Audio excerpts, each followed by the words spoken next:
Senior वजीर सिंध शर्जील इनाम Memon media से गुफ्तगू कर रहे हैं। जो भी मुसाफिर हैं, वो जो भी वहाँ पे बैठे हुए हैं और जो भी बस ड्राइवर्स हैं या बस का स्टाफ है, जो भी सफ़र में, उन सब की लाइव वीडियोस, जितनी भी बसेस चल रही हैं कराची में, उन सब की लाइव वीडियोस जो हैं वो सीसीटीवी कैमरास के ज़रिए बस के अंदर और बाहर वो सारी मॉनिटर हो रही हैं। और उसके बाद अगर किसी स्टाफ का कंडक्ट ख़राब होगा तो वो भी उसमें रिकॉर्ड में आ जाएगा। वो किस तरीके से पैसेंजर हैंडलिंग कर रहे हैं वो भी उस रिकॉर्ड में आ जाएगा। और उसके अलावा चूँकि बसेस में ख़वातीन भी होती हैं, बाकी लोग भी होते हैं, तो किस तरीके से जो है उनकी भी सेफ्टी सिक्योरिटी, और फिर खुदा न खास्ता किसी की कोई चीज़ गुम हो जाए या कोई चीज़ चोरी हो जाए, तो वो सारी चीज़ों के लिए ये स्टेट ऑफ द आर्ट एक command and control centre Sindh transport department ने आज शुरू किया है। और इसका हम लोग चाहते ही हैं कि जी इसके बाद अगर किसी की कोई कंप्लेंट्स हों तो हमने कंप्लेंट नंबर्स भी जो है उनकी भी बसेस के अंदर भी तशहीर की हुई है, और उसके अलावा भी तशहीर की हुई है कि जी अगर आपको कोई भी कंप्लेंट होती है, अगर आपको बस सर्विस से कोई कंप्लेंट है, कोई आपसे खुदा न खास्ता किराया कोई ज़्यादा ले लेता है या कोई आपको किराया दे के टिकट नहीं देता, या और कोई भी आपके इशूज़ हैं, या अगर ड्राइवर ओवर स्पीडिंग कर रहे हैं, तो वो सारी चीज़ें वो रिकॉर्ड में आ सकें। यही हमारा मॉडल है कि अभी पीपल्स बस सर्विस भी स्टार्ट हो चुका है, इसके बाद हम ईवी बसेस में भी ये मॉडल करने जा रहे हैं, और फिर सारी इसकी इंटीग्रेशन इस तरह कर रहे हैं कि जो हमारी BRTs भी हैं फ्यूचर में, वो भी उसकी भी जो है इसी तरीके से हर चीज़ की रिकॉर्डिंग होती रहे। क्योंकि लॉ एंड ऑर्डर के हवाले से भी आपको ये पता होना चाहिए कि आपके पास पैसेंजर्स कौन कौन से उस बस में सफ़र कर रहे हैं, कौन सी जगह से वो चढ़े, कौन सी जगह से वो उतरे, और फिर अगर खुदा ना खास्ता कोई शख्स किसी चीज़ में इन्वॉल्व है तो उसकी भी आपके पास सारी लेटेस्ट इमेजेस और बहुत ही हाई रेजोल्यूशन इमेजेस जो वो आपके पास आ सकें। ये इससे पहले जो है तरक्की याफ्ता जो ममालिक हैं उनमें इस तरह की टेक्नोलॉजी शुरू होती है, तो हमारे मुल्क में भी और सिंध सूबा जो है वो उस चीज़ को कर रहा है कि हमारे पास भी तमाम लोगों की एक तरीके से आप समझें कि जियो फेंसिंग भी जो है, जो उस बसेस में सफ़र कर रहे हैं वो उसमें उसको मुहैया कर रहे हैं। इसके बाद इससे पहले हमने जिस तरह शुरू किया था ऑटोमेटेड फेयर कलेक्शन सिस्टम, वो भी स्टेट ऑफ द आर्ट पूरे पाकिस्तान में पहली दफ़ा यह सिस्टम था कि आपने कार्ड्स ख़रीदने हैं, आपने कार्ड टॉपअप करने हैं, और उसी कार्ड में आपने पैसे अपने आप जितने भी डालना चाहें डालें, और उससे आप बस का सफ़र कर सकें। फिर उसके बाद वही कार्ड, इसके जो स्टेट ऑफ द आर्ट में इसलिए कह रहा हूँ कि वो आप एज ए ATM भी यूज़ कर सकते हैं। लेट सपोज आपने 5,000 रुपये डाल दिए उस कार्ड में, कार्ड ख़रीद के टॉपअप कर दिए, आपने बस का सफ़र भी किया, लेकिन कभी आपको पैसों की ज़रूरत है तो वो कार्ड जो है वो तमाम ATMs में काम करेगा, उससे आप अपना कैश विड्रॉल भी कर सकते हैं। तो जिसको प्लास्टिक मनी वाला जो हम लोग कॉन्सेप्ट कहते हैं वो भी हमने उस पर इससे पहले हम लोग ला चुके हैं। तो दिन ब दिन जो है वो ट्रांसपोर्ट डिपार्टमेंट इस तरह के मज़ीद इस तरह के काम करेगा जिससे पब्लिक को सहूलत मिल सके, पब्लिक को फैसिलिटी हम दे सकें, और हमारे अपनी जो उस चीज़ की है कि जी हमारे बस का अमला, हमारे बस के ड्राइवर और कनेक्टर, उनका जो भी वो उनके ऊपर भी एक चेक एंड बैलेंस है कि अगर कोई भी कोई गलत बात करेगा, कोई भी कानून की खिलाफ वर्जी करेगा तो वो भी मॉनिटर हो रहा है। तो ये मैं समझता हूँ कि आज ये इसका हमने अल्हम्दुलिल्लाह शुरुआत कर दी है। इसके मज़ीद भी जो है इस तरह के प्रोजेक्ट्स जो है वो हुकूमत सिंध लेकर आएगी। सर एक तरफ आप सिंध के आवाम को बकौल सहूलतें दे रहे हैं, दूसरी तरफ पूरे पाकिस्तान को बंद करने और खुसूसन इस्लामाबाद में न ख़त्म होने वाले काल आई है, जिसे मिस काल भी आजकल कहा जा रहा है, मशहूर हुआ है। बानी PTI ने 24 तारीख को तमाम पाकिस्तानियों को कहा है कि इस्लामाबाद पहुँचे और जब तक मुतालबात पूरे न हो वापस घरों को न जाए, और 3 टप्पर भी अपने सारे सामान भी लेकर आए।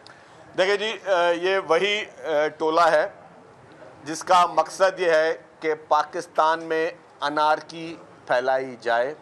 ये वही ग्रुप है PTI का, और ख़ास तौर पे PTI की लीडरशिप, उनके कारकुन तो मैं समझता हूँ उनको तो जिस तरह वर्गलाया जा रहा है तो उसी में ही बेचारे वो मासूम हैं, लेकिन इनका मकसद ये है कि हर हाल में जो है पाकिस्तान को किसी न किसी तरीके चोक करना। आप देखें कि सबसे पहले और सबसे इम्पॉर्टेंट क्या चीज़ है, सबसे पहले हमारे लिए हमारा वतन पाकिस्तान इम्पॉर्टेंट है। अगर कोई शख्स, अभी आपकी इकॉनमी अल्हम्दुलिल्लाह वो चल पड़ी है, आपकी इकॉनमी बेहतर हुई है, आप देखें आज भी स्टॉक एक्सचेंज को 232 पॉइंट जो है, अभी मैं लास्ट फिगर देख रहा था कि वो उसने प्लस किया है। आपके पास आपके जो लोन इंटरेस्ट रेट्स हैं वो कम आ रहे हैं, मज़ीद भी कम होने की हम सुन रहे हैं कि जी वो भी मज़ीद कम आ रहे हैं। तो आपकी बिज़नेस एक्टिविटी बढ़ रही है। जब आपकी बिज़नेस एक्टिविटी बढ़ रही हो तो ज़ाहिर है कोई कुव्वत है जो चाहती है कि पाकिस्तान में मईशत का पहिया ना चले, जिन लोगों ने 3.5 साल हुकूमत की थी और उन्होंने इस मुल्क में कोई एक भी काम नहीं किया था, वो चाहते हैं इस तरह की चीज़ें। अभी तो मैंने एक और चीज़ सुनी है कि जी वो जो उनकी हैं बुशरा बीबी साहिबा नहायत ही काबिल एहतराम, उनके भी कोई बयानात, उनकी भी कोई इस तरह की चीज़ आई है कि वो खातून साहिबा फरमाती हैं कि हर शख्स जो है वो 5-5 हज़ार आदमी लेकर इस्लामाबाद की तरफ यलगार करे, और जिसने अगर वो 5,000 आदमी नहीं लेके आया, अगली दफ़ा उसको इलेक्शन का टिकट भी नहीं दिया जाएगा। तो जब अगर आपको इस तरीके से ब्लैकमेलिंग की जाए पॉलिटिशियंस को, और ये ब्लैकमेल किया जाए ये कह के कि अगर 5,000 आदमी आपने नहीं लेके आया तो आपको पार्टी का टिकट नहीं देंगे, तो इसको आप क्या कहेंगे? इसको आप कहेंगे कि ये वो जहन है जो कि वो यरगमाली टोला जिसने पूरे मुल्क को ऑलरेडी यरगमाल बनाया उनकी कोशिश कर रहे हैं, वो ही टोला चाहता है कि मुल्क में अनारकी हो, अफरा तफरी हो। खुदा न खास्ता 9 में जैसे होलनाक वाक़यात, 9 में एक छोटी चीज़ नहीं थी, 9 में इस पाकिस्तान की हिस्ट्री का एक अंधोनाक सानेहा था। उस जैसे वाक़यात वो लोग दोबारा दोहराना चाहते हैं, और वो पूरे स्टेट को यरगमाल बनाने की कोशिश करते हैं। इससे पहले भी जब भी इस्लामाबाद आए वो पीसफुल नहीं आए। लास्ट टाइम भी जब आए थे, जब गंडापुर साहब डील करके स्लिप हो गए थे, तब भी आपने देखा होगा कि इस्लामाबाद में सड़कों पे टायर जलाए गए, आंसू गैस उधर से चले। ये फर्स्ट टाइम मुजाहिरीन थे जिनके पास खुद मास्क से आंसू गैस के, उनके हाथ में टीयर गैसेस के वो बंदूकें थी। तो ये एक सिविल आदमी जो कि केपी के हुकूमत की टीयर गैस की बंदूकें और केपी के हुकूमत के वसाइल, उनके क्रेन्स, उनकी मशीनरी, वो सारी इस तरीके से, मतलब एक सूबे की हुकूमत के वज़ीर आला या उनकी पार्टी की तरफ आप अपने कैपिटल शहर में वो मशीनरी इस्तेमाल कर रहे हो कि हम वहाँ किस तरीके से जाके अफरा तफरी फैलाएं। देखें जी, हमेशा हर चीज़ के रास्ते मौजूद होते हैं। मैं समझता हूँ कि ये तशद्दुद कभी भी किसी चीज़ का हल नहीं होता, और स्टेट से ज़्यादा स्टेट से कोई भी जीत नहीं सकता। अगर कोई ये समझता है कि मैं बंदूक के ज़ोर पर और बदमाशी के ज़ोर पर मैं स्टेट से अपनी बातें मनवाऊं, तो मैं समझता हूं कि ये चीज़ बेवकूफ़ी है। कल को फिर जितने भी दहशतगर्द तंजीमें हैं वो भी हथियार हाथ में उठा के और वो भी स्टेट से अपनी बातें मनवाना शुरू कर दें, तो ये मैं समझता हूँ अच्छा मैसेज नहीं है। अच्छा सर, ये बता दें कि 6 किनालों वाला मामला क्या है? सिंध के लोग बहुत परेशानी के आलम में हैं, और आपकी क्या वफाक नहीं सुन रहा? अगर नहीं सुन रहा तो आप उनके साथ क्यों बैठे हुए हैं? देखिए जी, पीपल्स पार्टी और सिंध हुकूमत ने अपना मौक़िफ़ बहुत वाज़ेह तौर पर कहा है कि कैनाल पे सिंध हुकूमत को सख्त रिजर्वेशंस हैं, और ऑलरेडी सिंध जो है वो सफ़र कर रहा है पानी की शॉर्टेज का, और उस पर हमारा मौक़िफ़ अटल है और हम ऑलरेडी वो मौक़िफ़ दे चुके हैं। अच्छा, ये बता दें कि वफाकी हुकूमत की जानिब से पहले तो इंटरनेट स्पीड को कम किया गया, फिर एक्स पर पाबंदी लगा दी गई, अब VPN पर पाबंदी, अब शरई गैर शरई VPN का एक सिलसिला शुरू किया। क्या कुरून वस्ता की तरफ ले जा रहे हैं हमें ये वफाकी हुकूमत? इस देखिए जी, हम चाहते हैं कि हमारा मुल्क दिन ब दिन तरक्की करे, हमारे मुल्क के नौजवानों को अच्छे टूल्स मिलें, हमारे मुल्क के IT में आगे जो है वो लेकर चलें। अनफॉर्चुनेटली हर चीज़ का कहते हैं ना कि जी अच्छा इस्तेमाल और बुरा इस्तेमाल करने वाले लोग जो है ना वो अच्छी चीज़ को भी बुरा बना देते हैं। जिन लोगों ने अनफॉर्चुनेटली इस मुल्क में इस वक्त सोशल मीडिया पे एक डिजिटल दहशतगर्दी जो है वो PTI के लीडर के कहने पे शुरू की हुई है, वो उन्हीं चीज़ों को कंट्रोवर्शियल बना रहे हैं, और मैं समझता हूँ कि इन्हीं चीज़ों को पॉजिटिव वे में इस्तेमाल होना चाहिए। इनको किसी भी कंट्रोवर्शियल चीज़ में या इदारों के खिलाफ साजिश में इस्तेमाल नहीं होना चाहिए।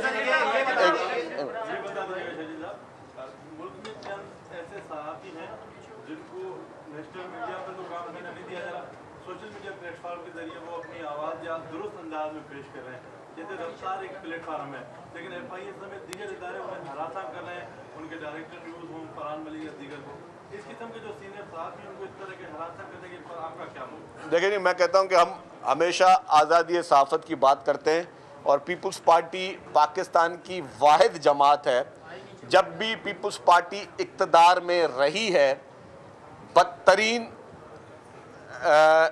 जिसे कहें कि एक मीडिया के ज़रिए भी जो बदतरीन मीडिया ट्रायल पीपल्स पार्टी के ख़िलाफ़ हुआ, पीपल्स पार्टी ने कभी भी किसी मीडिया पे पाबंदी आयद नहीं की। जब 2008 वाली हुकूमत थी तब पीपल्स पार्टी को जैसे टारगेट किलिंग की जाती थी तो टारगेट के ज़रिए पीपल्स पार्टी को मीडिया ट्रायल किया गया और बाकायदा वो लगता था कि मीडिया ट्रायल हुआ, लेकिन फिर भी हमने ना कभी किसी को कोई परेशान किया, ना किसी पे कोई पाबंदी की।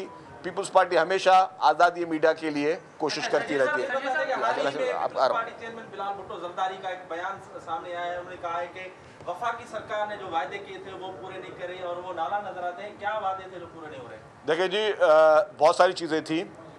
सबसे पहले जो PSDP थी, जो कि हम हुकूमत के इत्तेहादी नहीं हैं, हम हुकूमत के कोalition पार्टनर्स नहीं हैं, लेकिन हमने अनकंडीशनली हुकूमत की सपोर्ट की थी ताकि सिस्टम आगे चल सके। पीपल्स पार्टी ने कहा था, पीपल्स पार्टी ने उस वक्त भी कहा था कि जी जब CC की मीटिंग थी कि जी हम हर पार्टी से बातचीत करने के लिए तैयार हैं, तब PTI की तरफ से पैगाम आया कि जी हम किसी पार्टी से बात करने के लिए तैयार नहीं है। तो पीपल्स पार्टी ने कहा कि जी अगर खुदा ना खास्ता हम भी चुप करके बैठ जाएं, हम भी कहें जी हम भी किसी से बात नहीं करते, तो फिर ना असेंबली में लोग ओथ उठा सकते और ना असेंबलियाँ जो हैं वो अमल में आती। तो लेकिन इसीलिए पीपल्स पार्टी ने कहा कि हम अनकंडीशनल सपोर्ट करें। लेकिन उस वक्त जब बातचीत हुई थी तो हमारे मुतालबात कोई भी ज़ाती नोए का मुतालबा नहीं था। पीपल्स पार्टी के मुतालबात जो भी थे वो इज्तिमाई थे और हम पाकिस्तान के अवाम के लिए थे। हमारे मुतालबा यही थे कि जी जो PSDP है उसमें हमसे मशवरा किया जाए, हमसे पूछा जाए कि जी किस तरीके से जो है कौन कौन सी स्कीम्स को जो है वो आप लेके आना, अवाम की ज़रूरत की क्या चीज़ है, क्योंकि सिंध जो है वो हमेशा एक्टिवली रोल प्ले करता रहा है NFC में भी और सब चीज़ों में। तो हम चाहते हैं कि जी जो हमारी वो स्कीम्स हैं, लेट्स सपोज मैं आपको छोटा मिसाल दे दूं कि हैदराबाद और सक्खर मोटरवे वो एक अशद ज़रूरत है पूरे पाकिस्तान को, क्योंकि आपका पूरे पाकिस्तान में जो इंपोर्ट होती है और वो एक्सपोर्ट होती है वो होती है पोर्ट के ज़रिए। पोर्ट पे पहुंचने के लिए या पोर्ट से चीज़ निकालने के लिए और कोई रास्ता नहीं है, ज़मीनी रास्ता वाहिद रास्ता है तो आपका ये मोटरवे जो पूरे पाकिस्तान में जाता है यहाँ से। तो अगर वो सड़क जो है फेडरल गवर्नमेंट बहुत अरसे कहने के बावजूद भी वो नहीं बना रही है या उसको प्रायोरिटी नहीं दे रही है या बाकी प्रोजेक्ट्स को प्रायोरिटी दे रही है, तो जाहिर है कि हमारा ये हक है कि हम ये कहें कि जी ये सिंध का जायज़ हक है, ये सिंध को दिया जाए। और ये सिर्फ सिंध का हक नहीं है, मैं माजरत के साथ, ये पूरे पाकिस्तान का हक है, क्योंकि उस सड़क पे सिर्फ हम इस्तेमाल नहीं कर रहे, पूरा पाकिस्तान इस्तेमाल कर रहा है। हमारे अपने इशूज़ आज भी जो हैं वो फेडरल गवर्नमेंट में जो है या किसी न किसी नज़र से कभी कोई कोर्ट में चीज़ फंसी हुई है। हमारा जो सेस है, जो कि एक सेस हमारा जमा होता है और सेस इसलिए जमा होता है कि आपकी जब आपका इंफ्रास्ट्रक्चर पूरा यूज़ हो रहा होता है, वो कोई 120 अरब रुपए सुप्रीम कोर्ट में जो है वो स्टे ऑर्डर के ज़रिए जो अभी तक फंसे हुए हैं, अगर वो 120 अरब रुपए आ जाए तो हम ही बहुत सारे प्रोजेक्ट शुरू कर सकते हैं। तो हम तो अपनी जायज़ चीज़ों के लिए वफाक से हम बात कर रहे हैं और हमने यही कहा है कि जी हमें जो हमसे बातें हुई हैं या जो हमारा जायज़ हक है वो हमें दिए जाए। ये बता दीजिएगा कि पिछले हफ्ते आपने एक ज़बरदस्त प्रेस कॉन्फ्रेंस की थी और कहा गया था कि मंशियात फरोशों के खिलाफ एक आखिरी वार्निंग है और उसके बाद काम शुरू हो जाएगा, लेकिन उसके बाद आपके विभाग को हटा दिया। क्या ये बयान आपकी पार्टी को पसंद नहीं आया या मंशियात फरोशों को पसंद नहीं आया? देखिए जी, थोड़ा सवाल हो रहा है कि ये जो कैमरे आज हम देख रहे हैं क्या ये भी सेफ्टी के साथ कनेक्ट होंगे ताकि ये सारे सिस्टम तरफ से चल? देखिए जी, पहले मैं कैमरा का जवाब दे दूँ आपको। कैमराज जो ये हैं, ये कैमराज अभी तो ट्रांसपोर्ट डिपार्टमेंट में मॉनिटरिंग चल रही है, लेकिन जब सेफ सिटी पूरा कंप्लीट हो जाएगा तो हमें कोई एतराज़ नहीं है कि इसकी पूरी फुटेजेस जो है वो सेफ सिटी वालों के पास भी जाएं ताकि सेंट्रलाइज चीज़ें हों और ज़्यादा आसान हो। जहाँ तक आपका मंशियात वाली बात थी, देखें जी, हुकूमत सिंध, मैंने अगर मंशियात के ख़िलाफ़ एक्शन उठाया था तो अपने पार्टी की लीडरशिप के ब्लेसिंग पे उठाया था।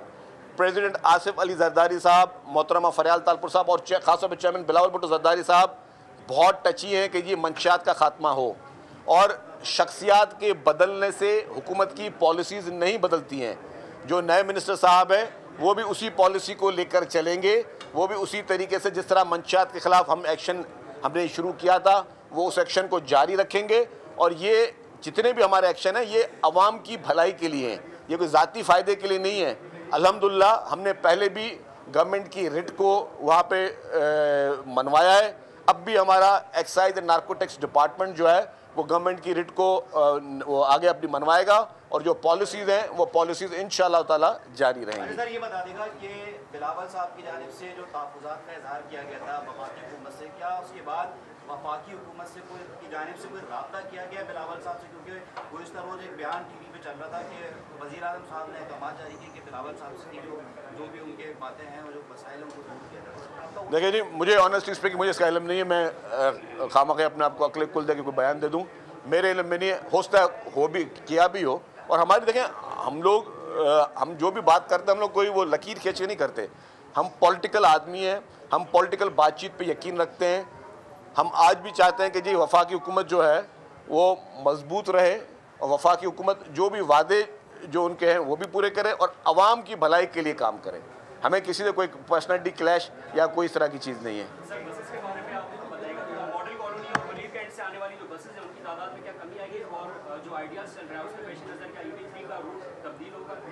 देखिए जी, कुछ ज़ाहिर है एक हमारे मुल्क में एक बहुत ही अहम इवेंट इस वक्त कराची में चल रहा है आइडियाज़ का, और बहुत कामयाबी के साथ चल रहा है। और इंशाल्लाह ताला इससे भी पाकिस्तान की एक्सपोर्ट्स को फ़ायदा होगा।